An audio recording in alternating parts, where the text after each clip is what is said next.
And good afternoon. You're flying the very unfriendly skies with Tironan, and I am not a happy camper. And the first question you're going to ask is, why, Jeff? Or at least I hope you would. And the reason is when somebody takes too many liberties with an aircraft. You've heard my rants on me ranting about the Focke-Wulf 190s and them being turned into mediocre bomb truck platforms that couldn't get out of their own way and apparently act like a Mack truck in an IndyCar contest. Well, this one isn't that bad, but I've got a major irritant factor going on here. And it's not with the gun armament, it's not with the bombs and rockets, not with survivability, but this is one of them. And this is the other. So let's talk about the Starfire, a little bit. It was developed from a T-33 training plane. And very similar.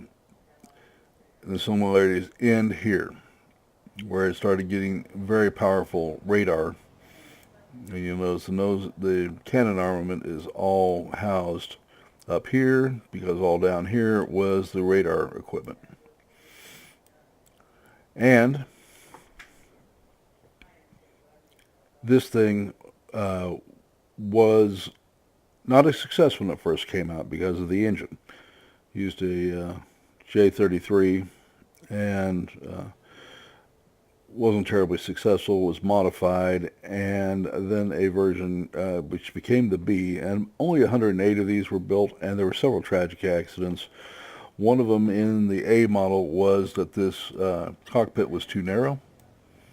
You notice it's a two-seater, and there's a reason for that. This is the radar operator back here.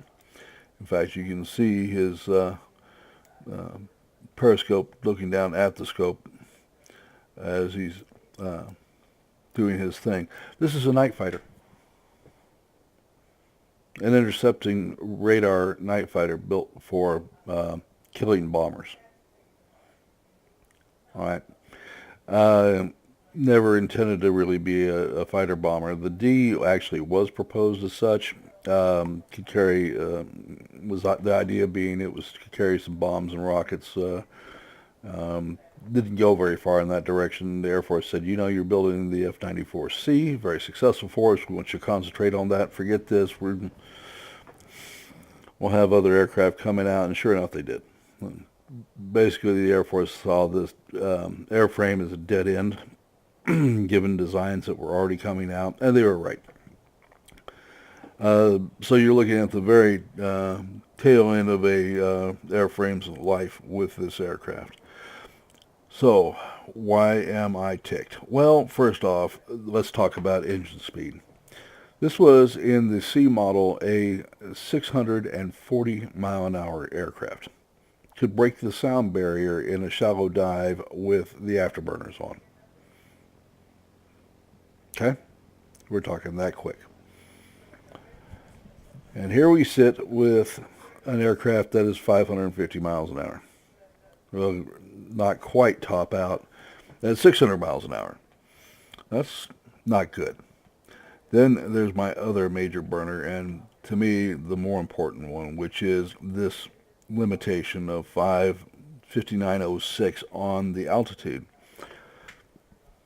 Now, you have to understand, this aircraft was built to go up and day or night and catch bombers at high altitude, at high speed. Could do it at night. And in the C version, there was no gun. These would be gone. And this entire nose would be filled full of rockets. So it goes up, gets behind gets guided towards a bomber formation, picks it up with its own radar, closes to the right range, and unleashes a volley of 6 rockets. It could do this 4 times. And blow the thing out of the sky. And the Air Force loved it. Did exactly what it was supposed to do. system was not allowed to fight over enemy territory because the radar was so successful they didn't want it falling into enemy hands. And they built lots of them. This was a very successful aircraft in its role. Okay. Now, do I have a problem with it being bomb and rocket armed? No. But I have a problem when you take an aircraft that's that quick and you muzzle it back to where it's slower than aircraft that was clearly superior to. All right. It could climb with anything in the inventory at Tier 9. It slides into Tier 10 territory. Now, they may have had to nerf it back for that reason. This is unjustified. In my opinion, this ought to be 9,000 feet.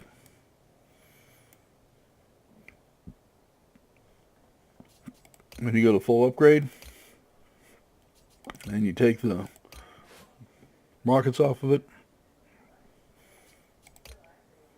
this is not correct. You're 50 miles an hour slower than it ought to be.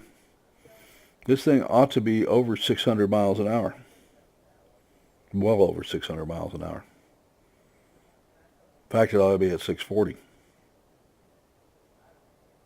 Now, I'm not here to balance aircraft for World of Warplanes. Okay? But some liberties were taken here which I felt were unjustified. Now, we have a whole lot of prototype aircraft in here. You know, nobody's going to kid you about that. Nobody's lying about it. They'll tell you right to your face they did. I'm still not sure what the design parameters were. But this is not the aircraft that it was.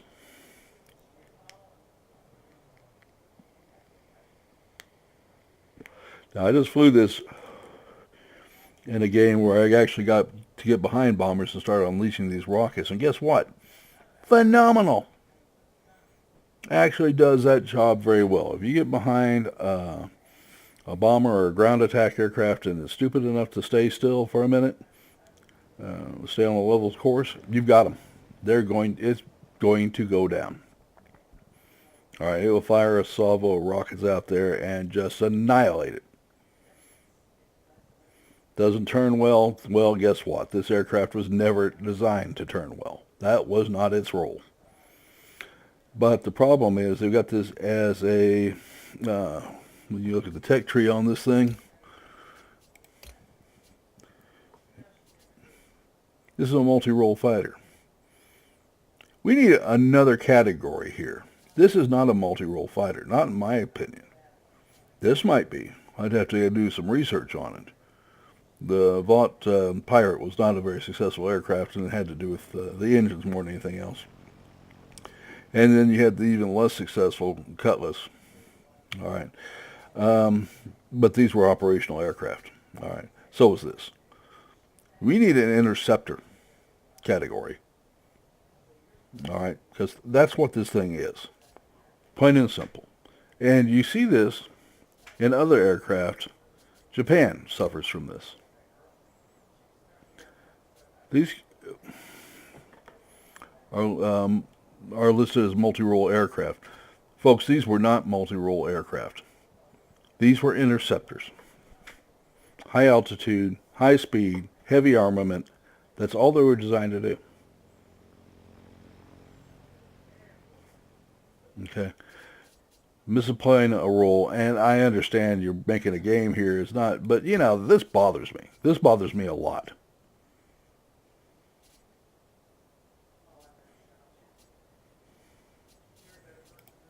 All right. I mean, if you're going to have an aircraft that's supposed to be for a role, put it in the right role. All right. Don't limit its altitude and performance. Was it a turning aircraft? No. And if somebody tried to say, hey, let's make this a turn and burn, I'd be just as mad.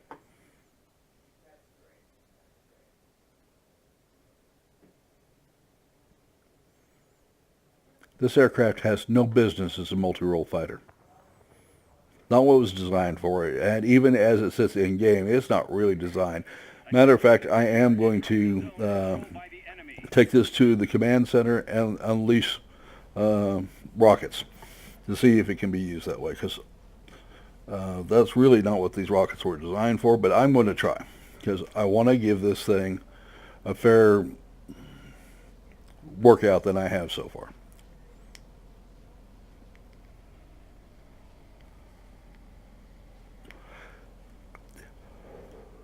Now, also, this has not got the full upgrade. I have, we're about 1/3 of the way through the various upgrades. It's got the FFAR, that's equivalent to the German Ram 4 missile. And that's actually kind of helpful, even if you don't hit anything. I'll tell you why. My friend over at Cage's Gaming mentioned that he has never once had a robot try to ram him with those outfitted. They will shy away from you, and that actually echoes my experience with it.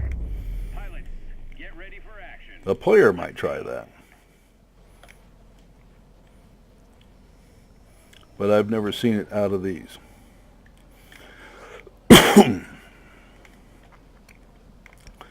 Now, that's two guys' opinion. Your experience may vary. But I noticed that I do not have aircraft trying to do head-ons with me.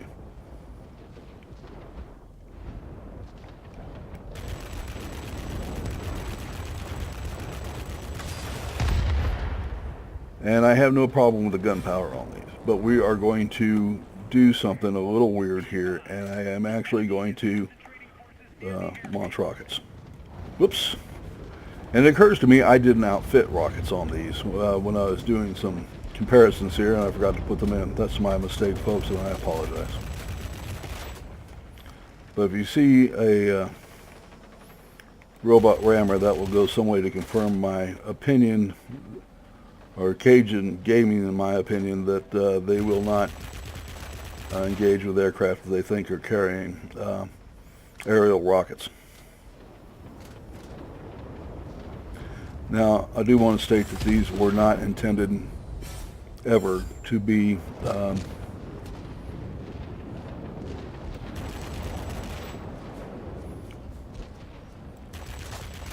they have no guidance on them. They're just, straight.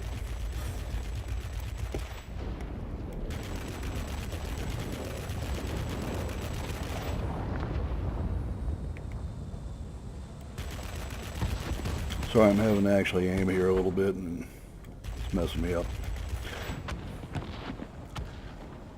Okay, and here is where the lack of the engine upgrades hurt you. If I had had full engine upgrades, this aircraft would not be getting away from me, which it is. What he's trying to do is scrape me off on the various aircraft out here.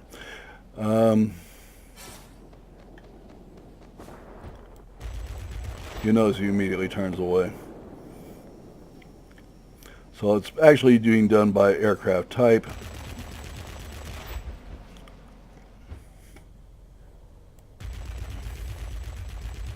You have to do high deflection shooting here. Now he's got no maneuverability component over you. We are faster in a turn. That does not stop other people from shooting you up, however.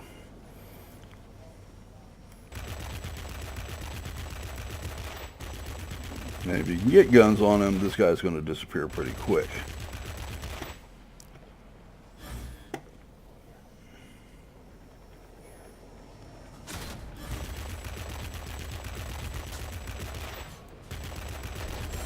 Finally. That's a testament to my bad shooting more than anything else. Okay. See if we can get out of this. We have, by my count, some 10 aircraft. And I'm going at 350 miles an hour. We're trying to build up some speed here. I've got no less than 3 aircraft behind me who see me as dog's breakfast.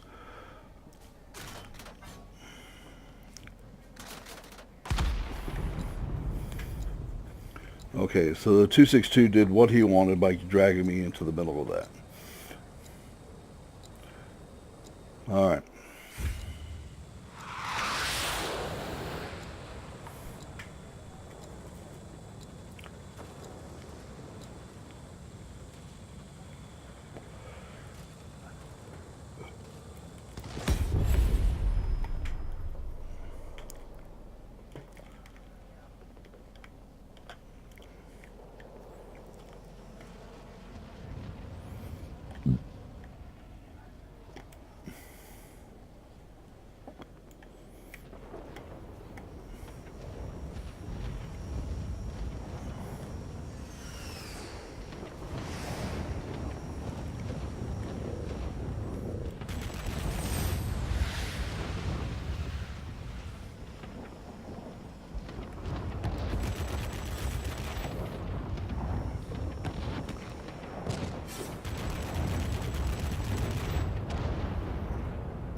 Now you actually have better guns than this aircraft. He hits just as hard, but his guns are much shorter ranged.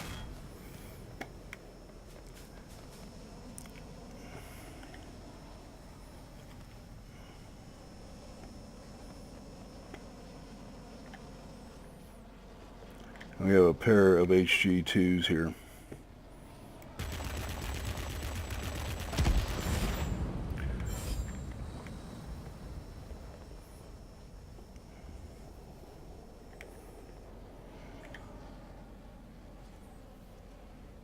I'm not going to fly in the middle of that furball. I'd have to see a lot more of our aircraft to do it. And we have an aircraft coming in.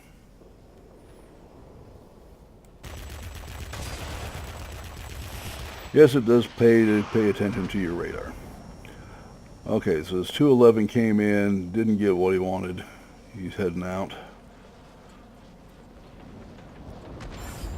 We got a pair of aircraft coming in at 90 degrees to us. And let's see if I got time to turn around for him.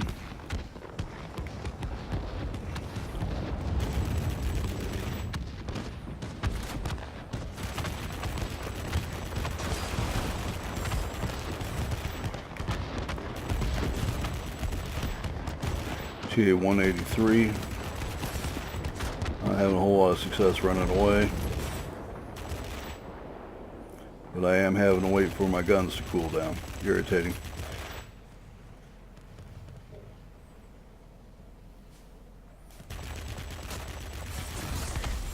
We cannot support you any longer. The storm is too heavy. Do you copy? Over.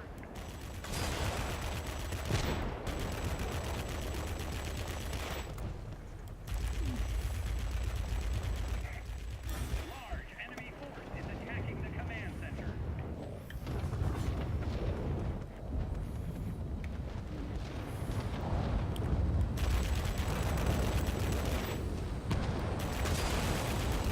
Now I'm going to overrun him if I don't slow down. So we've got the speed brake on. And I may have to hit flaps here.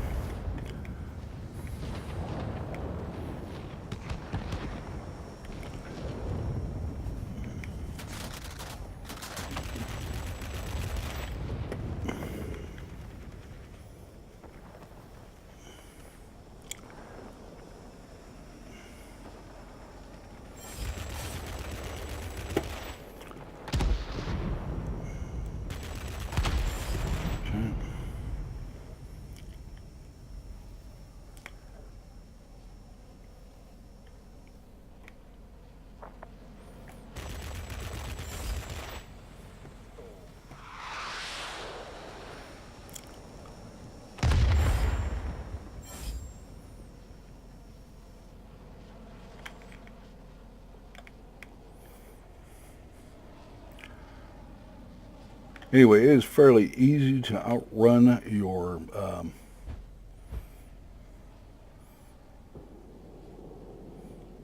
altitude in this aircraft, and it's one of the things that comes up most apparently is the lack of altitude. Almost to the Yak 15 level, where you're constantly fighting well over your height where you should be.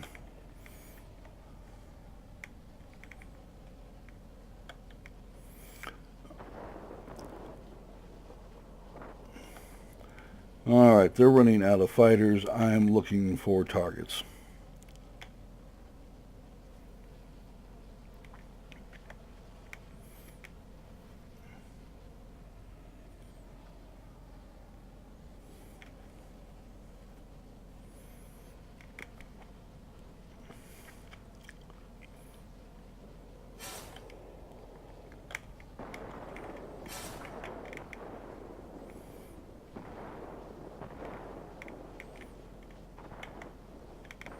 There he is. Rigor.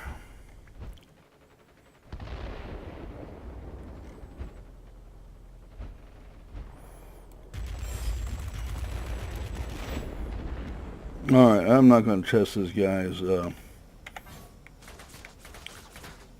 rear tail gunner more than I have to.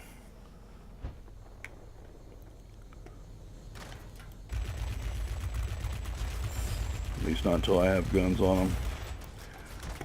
Alright, we'll peel off. If he wants to continue attacking this target, he has to be vulnerable to an S-turn. Turn in the direction I didn't want him to turn into. We're going to peel off again. Up and around.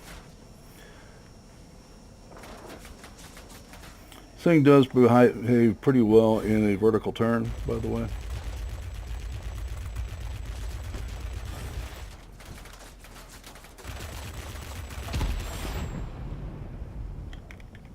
See how many aircraft he's got left now? 2. Now we got to find out where they're at. They're up here. Almost all enemy aircraft are destroyed. Got an FJ-1 up here. 8,000 feet away, but we do have some boost available to us. And he's climbing, or diving, or I'm climbing. That should help a little bit.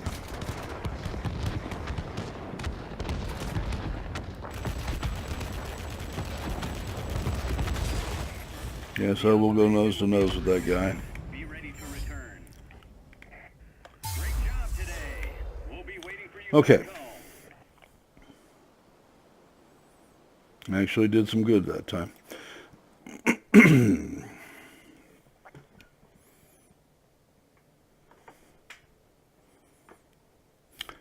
Go back to the hangar, take a look and see what we actually accomplished this time.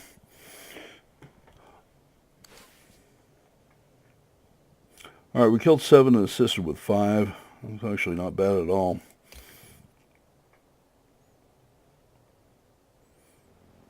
Good silver, very good experience. Came in second behind Eric and his B2. 1099 B2. Don't know much about that aircraft yet. I'm behind on my entire German line right now. Need to catch them up. But, and then Banzai Ramsey did pretty well in his 211 too. Okay. Take a look at the upgrades here. Alright, so we only got about 10,574 points to be exact on the engine upgrade. That's going to give us some help with this aircraft. In my opinion, it's slow right now. When you get here, you're pretty much competitive with most folks, and when you get up into this territory, you're competitive with most everybody. There's a few exceptions, but in most cases, you'll be able to keep up with them. When you add the 2.5, 2 3/4 rockets, the FFARs, you will lose 9 miles per hour. Where these come in handy, I don't, is behind bombers. whatever bomber. If it is going to hold still for a minute, they're all yours. Even ground attack aircraft, if they're holding in a dive and locked in on their target and they're going to stay there for a few seconds, get behind them. Don't worry about the tail gun. They're not going to be there long enough for you to worry about. If the target's maneuvering at all, don't bother launching. How good they are in the ground attack, I don't know yet. So when I come back, I want to come back with this engine and these rockets, and we're going to try them in a ground attack role just to see if they're worth anything at all. They only do about 400 points of damage, and the blast radius is about 100 feet. But they go in salvos of 6. Well, that's not inconsequential now, is it? I believe that's correct. Let's see if it says there's any more information. And that's all we really know. Okay. And I'll be able to figure out a little bit more. It gives you an idea of how to use this aircraft correctly, because I did this time. Wanted to use it against ground attack. Obviously, I forgot to bring the rockets, but I'll give you a much better idea of how to fight the thing. The things I don't have a whole lot of use for right now, the speed isn't accurate. It's nowhere close to accurate. But most of all, it's altitude. This ought to be one of the highest altitude fighters in the tier. Period.